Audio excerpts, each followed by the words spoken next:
Hey there, good evening, everybody, and welcome to what is now, we are 24 hours into Improvathon with only 4 hours left remaining in front of us here, 8 p.m. Central Time in Minnesota. I have to specify Central Time because this next group that we are performing with is actually not in that time at all and are not in the same time as each other. We are lucky enough to have some groups from out of town who were kind enough to come and perform with us for Huge's Improvathon and help us with this big hill we're climbing. So we've got these folks on both coasts of the United States. It's the Amie and Kristen Show. Yeah! Wait. Oh my God. It is gorgeous here in Minnesota. Yeah, we've been magically transported to Minnesota. I started this show in Portland, Oregon, and now I'm here with you in Minnesota. Samesies. I was in Brooklyn. I was hanging out with my family, and now I'm here also in Minnesota. It is so good to see you. It's so good to see you, Amie. It's a very long time. Whoa, awesome. We're still gonna keep our distance though. You stay on that side, okay? Yeah. Okay. 6 feet, 6 feet apart. Okay. Nice. You guys, my name is Amie, My name is Kristen. and this is the Amie and Kristen Show. The Kristen and Amie Show. And we are so excited and honored to be here helping out Huge Improv Theater. It's a huge honor to be here. And we're going to perform an improv set for you. All we need to get started is a single word that maybe we could get from, maybe you guys could type it on the YouTube channel. And On the chat? If not, and I know my husband is watching this in the other room with my daughter, well, back in Brooklyn because I'm in Minnesota. And if we can't get this word through the chat and YouTube, if that's not possible, then maybe it's possible that if you're watching this right now and you're my husband and you're my daughter, maybe you could text me a word right now. Well, I believe that Sean is actually going to get one from the chat. He was our lovely MC that just introduced us. But the problem is there is a slight delay. Okay. So people are typing in the chat. We're going to get an inspiration for a moment or in a moment to start our set. Oh, I see it. Yeah. Sean has given us the word rhubarb. Love it. Love Minnesota. That's such a good word. You know, rhubarb makes me think of, rhubarb is like a giant, like dinosaur-like type plant to my eyes. You know, it looks like when I'm walking around and I see rhubarb, like my parents have a little bit of rhubarb in their backyard. It reminds me of something that would have been like munched on by a raptor, because it just has these like giant leaves that are not of this time. And I don't know, I love stuff like that. I grew up in Queens, which is back in New York, like very far away from here in Minnesota. Yeah. Very close to Brooklyn, where I currently live and will be transported back to. Oh, my husband just messaged me the word grapes, but that's that's in the past now. Yeah, we're talking about another sweet thing, which is rhubarb, which I want to hear, but I just want to say, I don't think I've actually ever seen rhubarb. No. It looks like celery. Yeah, like I've seen like pictures of it. Okay, I'm going to walk you through what rhubarb is. Bright. Okay, let's start from the dirt. Yeah. Bright red celery growing up out of the ground. Yes. Very strong. Like celery, it's like very sturdy. Yeah. Very dependable. If you were a small creature, you'd be like, that's fine for me to go up. That's fine for me to venture out on. You get to the top, and there is this big, dark green leaf, and it's kind of really disappointing, and it feels like if you've ever cooked with rhubarb, which you haven't because you've not seen it. I haven't. But I've made like strawberry rhubarb pie, and I've made like strawberry rhubarb crumble. And you end up feeling like you're giving a little bit of a middle finger. My daughter's watching, so well, whatever. She doesn't know what this means. She'd be like, one. Um, but it's like giving a middle finger to God and to nature to me when I chop off this giant leaf, which looks very useful, and you just discard it and you chop up the bright red stalk. Yeah, nobody ever uses the leaves of rhubarb. They just use the celery looking. And it's interesting that it's sweet, that it pairs with sweet things. You have to pair, you do have to, I think like rhubarb unto itself is like a very subtle flavor. Folks, are you learning as much as I'm learning right now? This is crazy. Yeah. This is my TED talk on rhubarb. It has to be paired with something. It's Yeah. like when I say rhubarb, do you think automatically strawberry rhubarb pie? You were thinking nothing. You were thinking your mind was like a big white void. You were like, I've never seen it. I could have. Tabula rasa, John Locke, like nothing there. I don't have a concept of rhubarb until. Yeah. Missed opportunity, because I would have been like, oh, I have rhubarb right here. Why I'm growing it. Why this is rhubarb, of course. And I could be like, wait a minute. I could be like, oh, I got some rhubarb right here. Yeah, and I would have believed you. And I got another kind of rhubarb. So yeah, what do you think? Are we ready to jump in and make some silly stuff up? I think we're ready to do the rhubarb show. This has been a real journey. I love Minnesota. Can't wait to do my first show in Minnesota. But the Amie and Kristen show, the Kristen and Amie show, presents a rhubarb.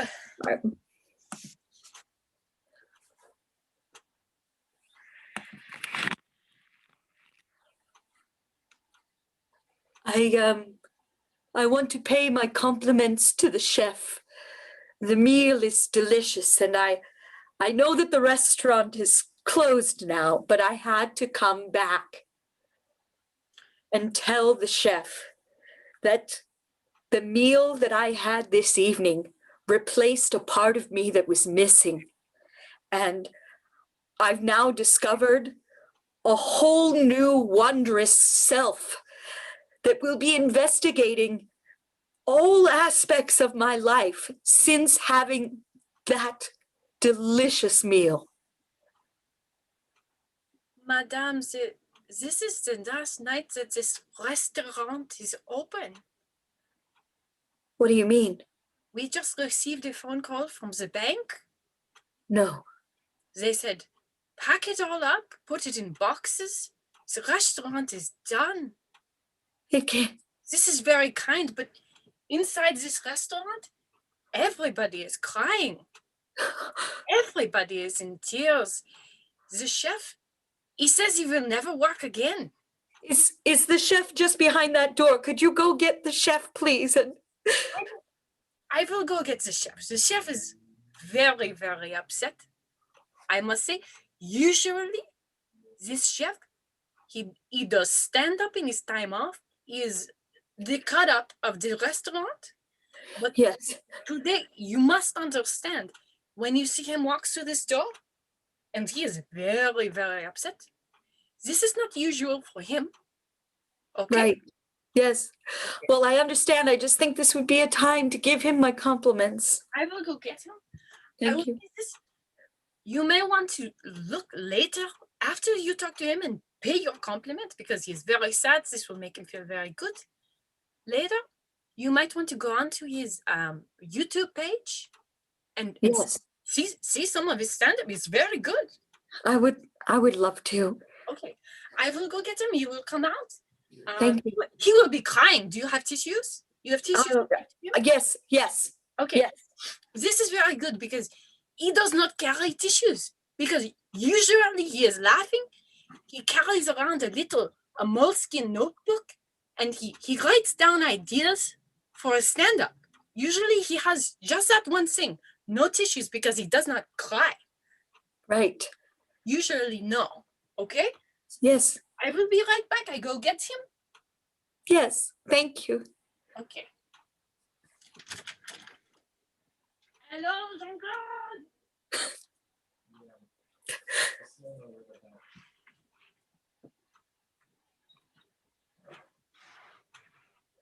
Oh.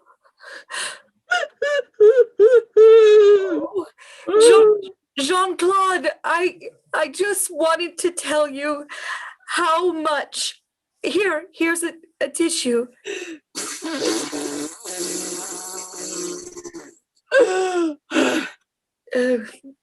Thank you. I I just received the worst news of my life. My restaurant is closed. here.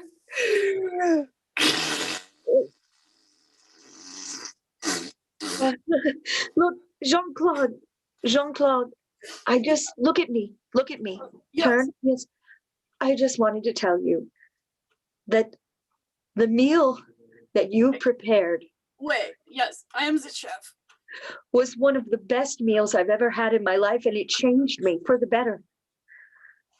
I don't think I will ever cook again. That is so kind of you. Oh, if you're still sad, very good. Oh, Jean-Claude, I'm so sorry. Is there anything that I can do? Yes, yes, actually. You wait right here. Now that I cannot cook anymore, I fear I must do stand-up full-time. Will you listen to some of my material and give me your honest feedback? Yes. Okay, I will get my notebook. Oh, yes. Oh, such an artist. Okay. Okay.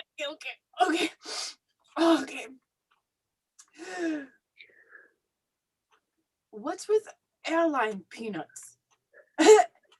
Like, we're paying hundreds of dollars to be on here, and you are literally giving me peanuts? Okay, so what do you think of that? I think you could workshop it a little bit. I knew it!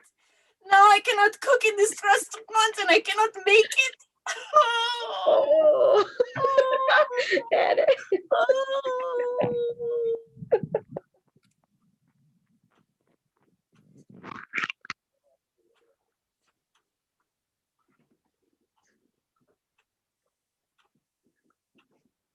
Yo. Look, the cafeteria doesn't have anybody in it during third period. Yeah, it's empty. Yeah, so I feel like if we were gonna build a tunnel to the principal's office, third period's the time to do it. Yeah. That'd be the time to build the tunnel to the principal's office for sure. Yeah. Nobody expects a tunnel coming from inside of a building that already connects to the principal's office. Especially not when it's got hallways. Right. A hallway is basically like it's an above ground tunnel. Yeah, it's a tunnel. Yeah. But they'll never see it coming, Sam. We're doing it a different way. Yeah, and nobody's gonna know. And then finally I can alter my grades. Yeah. I keep forgetting that part of the plan. No, that's the whole reason why we're doing this. Yeah, that's I don't like digging. Like, this is for changing the grades. I gotta be honest with you. I get good grades. You know this. Yeah. I know. For me, this is just about digging, and it's just about daring to see what's possible. Yeah. That's why I asked you to help. Yeah. Not only because you're a good friend of mine, but because I know you love digging. I love digging. I love pushing against boundaries. Yeah. So third period, that'll be the time, okay? That'll be the time. Normally we're supposed to be in gym class, but I'm gonna ask to go to the bathroom. Yeah. Make a beeline for the cafeteria. So that's great. Okay. So third period, here's what we're gonna do. Yeah.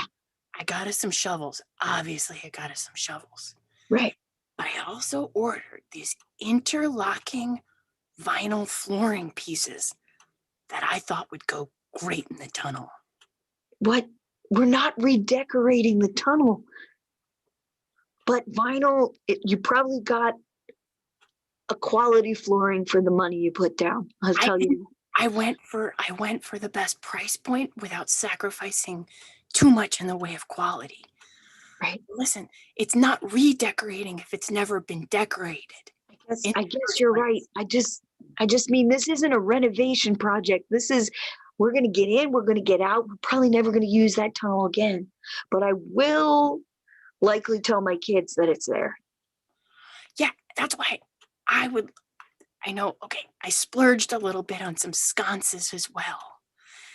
I got frosted glass sconces that I thought would give a really even lighting.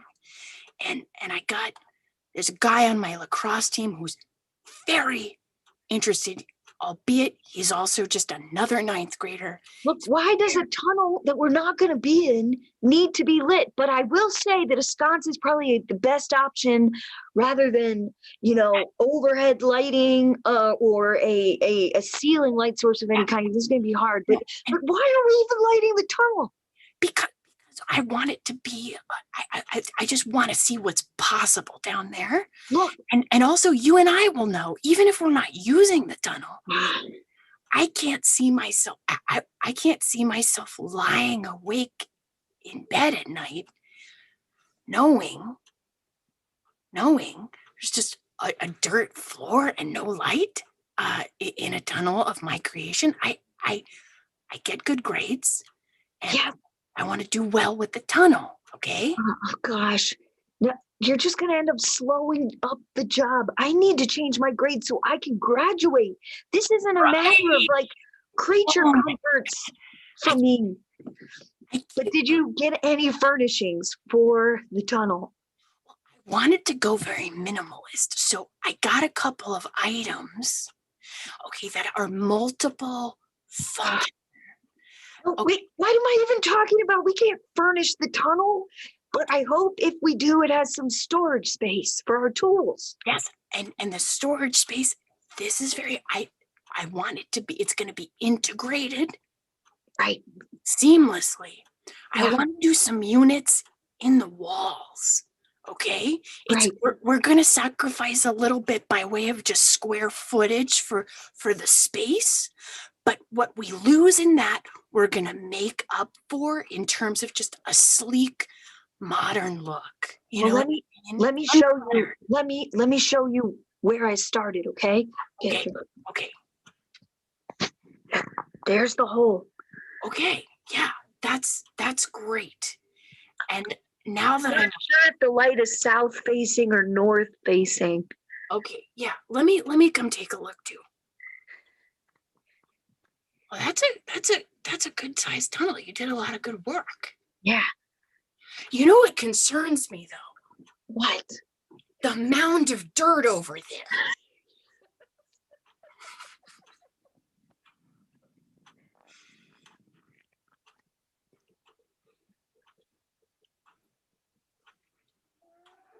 I'm sorry, but nobody else is getting in the club. And we're at capacity, okay? We are at capacity. Nobody else is getting in the club tonight. Nobody else is getting in the club tonight. Well, it just so happens that I am the wife of California Governor Gavin Newsom. Okay? Okay, and that has nothing to do with our fire hazard, occupancy, or whatever. Okay, so you could be the wife of the Prime Minister of Great Britain, right? And it wouldn't matter. So, did somebody say the wife of the Prime Minister of Great Britain? Look, lady, bringing puppets is not going to What are you talking about? This is my friend, and she's married to the Prime Minister of Great Britain, and we're out on a ladies' night, and we want to have fun. Look, I just told you nobody else is getting in the club, okay? That door is going to stay closed and nobody's getting in. Okay. Let me level. Look, how'd you like? Come here. How'd you like to be smooched on the cheek by the two hottest women in the line? I don't have anything against kisses at all. I'm just trying to do my job here, and I'm going to tell you, kiss me if you want to, but it's not getting you in the club. Well, what if me and my best friend made out a little bit? Huh? What if we made out a little bit? We got you all hot and bothered, and then you let us into the club. Well, that would be between you and your friend, and whatever you want to do is okay by me. Love is love. All right. I believe in science, right? Trans rights are human rights. And these are all very important things. Black Lives Matter. I agree with all of that. But unfortunately, you're not getting in the club, okay? And I just am trying to do my job. Don't make me feel any more guilty than I already do, because I would like to let the two of you in. Well, what's stopping you? If you want to let us in, is it just the number of people that are inside and the fact that you're already over capacity? That is exactly what is happening here. I can't help but notice that this whole time we've been talking, that two people just happen to walk out of the club and vacate the premises. Well, I didn't notice them. So as far as I'm concerned, there's probably still 300 people in there, and that is club capacity. I just can't believe that me, the First Lady of California, and my best friend, the First Lady of Great Britain, can't be made an exception to come into the club. I tell you, things have... Oh, babe. Oh, here he comes right now, my husband, Gavin Newsom. He's going to be very upset. Oh, my. This is Gavin Newsom. Hello? Good evening, sir, and welcome. Unfortunately, I can't let anybody in the club. We're past capacity. I'm abiding by fire codes that you yourself have established in the state of California as per section 35.8. Listen, I'm the governor of California, and it's so crazy that you won't let me into the club. Gavin, my wife and my friend, who's Prime Minister of Great Britain, and we want to get into the Kit Kat Club. We want to have a good time. My friend flew over on the Concorde jet, and we want to go to a club. Well, look, I'm a big fan, Mr. Newsom. I voted for you. Thank you. Yeah, and I plan on voting for you again if you run again. But I think you would want me to uphold the laws of this beautiful state and this fair country. All right, look, okay. You're the governor, right? As long as you don't get me in trouble. Yeah. I'll let you and your friends in. Thank you very much. It was me in glasses the whole time.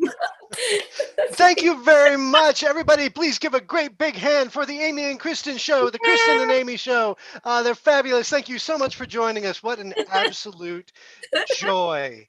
All right. I will let the two of you go. We'll be transferring over to our next stream in just a couple minutes. Just a few numbers as we're heading into these last 4 hours of Improvathon. At this moment, we have raised $36,700, putting us at nearly 75% of our total goal. We've also had 809 donors, all of which is amazing. We are on track. I believe in my heart of hearts to make our goal for tonight at $50,000. Thank you so much for helping us, and keep it up. We're going to keep going until we can close this thing out. All right, in just a minute or two, stick around our YouTube page. You'll see the next stream going up. And the performance that will be going up there is Minneapolis' own renowned The Bearded Company, not to be missed. So stick around and enjoy.